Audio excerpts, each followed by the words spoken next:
मास महात्म्य कथा अध्याय 14।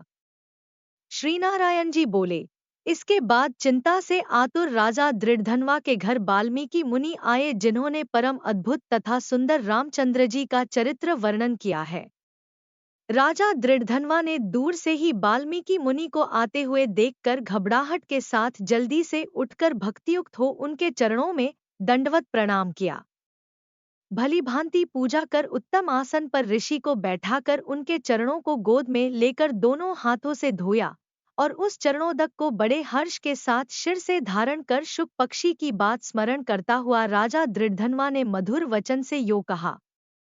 आइए मित्रों, जाने प्लीज लाइक सब्सक्राइब करें, कमेंट में राधे राधे जरूर लिखें। दृढ़धनवा बोला, हे भगवान, इस समय मैं कृतकृत्य हूँ, भाग्यवान हूँ, मेरा जन्म सफल हुआ। हे प्रभु, आज मेरा मनोरथ पूर्ण हुआ। आज आपके प्रत्यक्ष दर्शन से शास्त्रादिकों के यथार्थ अर्थ का ज्ञान सफल हुआ।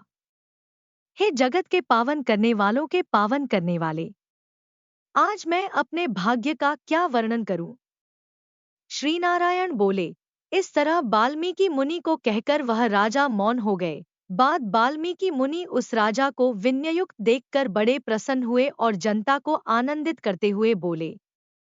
वाल्मीकि मुनि बोले, हे नृपश्रेष्ठ, ठीक है, ठीक है, तुम में उक्त प्रकार की सब बातों का होना संभव है। हे राजन, तुम चिंता से आतुर क्यों हो? सो सब मन की बात कहो। ऐसा मालूम पड़ता है कि तुम्हारी कुछ कहने की इच्छा है, इसलिए हे महामते, उसे कहो। राजा दृढ़धनवा बोला, आपके चरण कमल की कृपा से हमेशा सुख है, परंतु हे विद्वन, हमारे हृदय में एक बड़ा संदेह है। वन में होने वाले शुक पक्षी के मुख से निकले हुए बाण के समान उस वचन को दूर करें। किसी समय मैं शिकार खेलने के लिए गहन वन में निकल गया। वहां भ्रमण करता हुआ एक तालाब देखा, उसका जल पिया, बाद में थकावट दूर करने के लिए एक बड़े वटवृक्ष के नीचे बैठ गया। अत्यंत घनी तथा सुंदर छाया वाले और मन एवं नेत्र को आनंद देने वाले उस वृक्ष पर बैठे हुए सुंदर शुक पक्षी को देखा। जब उस शुक पक्षी पर हमारी दृष्टि गई तब उसने हमारे सम्मुख होकर एक श्लोक पढ़ा कि इस पृथ्वी पर विद्यमान अतुल सुख को देखकर तू तत्व आत्मा का चिंतन नहीं करता है तो इस संसार के पार कैसे जाएगा। मैं इस प्रकार शुक पक्षी के वचन को सुनकर विस्मित हो गया। हे ब्राह्मण, मैं नहीं जानता कि उस शुक पक्षी ने क्या कहा। इस हमारे हृदय के संदेह को आप दूर करने के योग्य हैं। हमारा राज्य सुख तथा सुंदर 4 पुत्र, सुंदर पतिव्रता स्त्री, हाथी, घोड़ा, रथ, सेना, हे ब्राह्मण, ये सब अतुल समृद्धि इस समय हमें किस पुण्य से प्राप्त है, यह सब विचार कर संक्षेप में कहने के आप योग्य हैं। राजा दृढ़धनवा के वचन को वाल्मीकि मुनि सुनकर प्राणायाम कर एक मुहूर्त तक ध्यान में मग्न हो हाथ में रखे हुए आंवला के फल के समान विश्वा संसार के भूत, भविष्यत और जो वर्तमान विषम हैं, उनको हृदय में समाधि के बल से जानकर और निश्चय कर राजा से बोले। वाल्मीकि मुनि बोले, हे राजाओं में श्रेष्ठ, अपने पूर्वजन्म का चरित्र तुम सुनो। हे राजेंद्र, पूर्वजन्म में आप द्रविड़ देश में ताम्रपर्णी नदी के किनारे वास करने वाले सुदेव नामक ब्राह्मण थे। धार्मिक, सत्यवादी, जो मिल जाए उतने ही में संतोष करने वाले, वेदाध्ययन में संपन्न, विष्णु भक्ति में परायण रहा करते थे। आपने अग्निहोत्र आदि यज्ञों के द्वारा भगवान हरि को प्रसन्न किया। इस प्रकार रहते हुए तुम्हारी गुणवती स्त्री थी। वह गौतम ऋषि की सुंदर कन्या गौतमी नाम से प्रसिद्ध शंकर की सेवा में तत्पर पार्वती के समान तुम्हारी प्रेम से सेवा करती थी। गृहस्थाश्रम धर्म में धर्मपूर्वक वास करते बहुत समय बीत गया, परंतु तुम्हें कोई संतान नहीं हुई। एक दिन अपने स्त्री से सेवित आसन पर बैठा हुआ दोहखित ब्राह्मण गदगद स्वर से बोला, अई सुंदरी, संसार में पुत्र से बढ़कर दूसरा सुख नहीं है और तप दान से उत्पन्न पुण्य दूसरे लोक में सुख देने वाला होता है।